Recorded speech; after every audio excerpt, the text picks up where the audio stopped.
only 20,000 pesos down payment, meron ka ng L300 with free 2 months. At ano nga ba ang review ng L300 at bakit perfect ito pang business since 1989? Tara, tapusin yung aking video.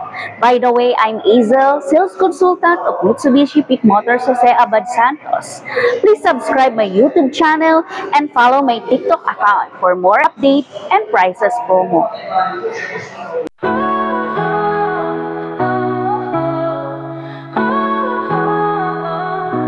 Woke up with the sunlight. So L300 engine has a 2.2-liter turbocharged intercooled CRDI. So ang kanyang engine naman po ay nandito sa ilalim. Fold and tumble na rin po ito.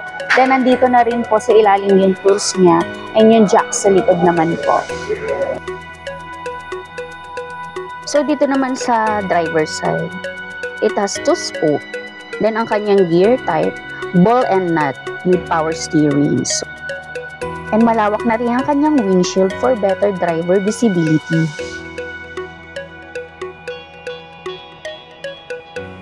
"14-inch alloy wheels."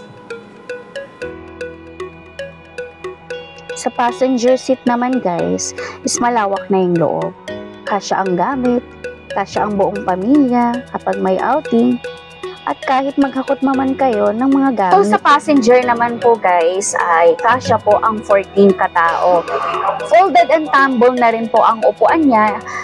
Cargo capacity po niya is 1,215 kg.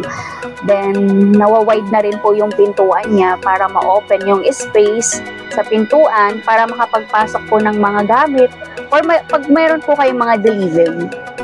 Mga nagtatanong po guys, wala po talagang salamin itong likod ng itong gitna sa L300.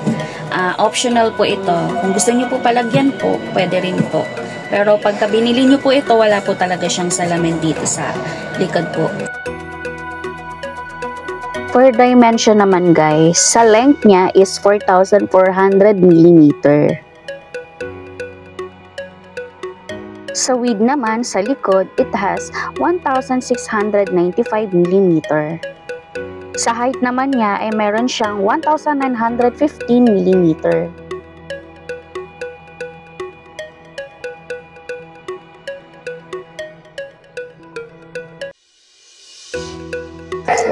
Bukod doon, ang L300 ay always available ang parts at perfect pa pang business, low maintenance at hindi pa mausok. For more info, ask me for more. Thank you all for watching this here.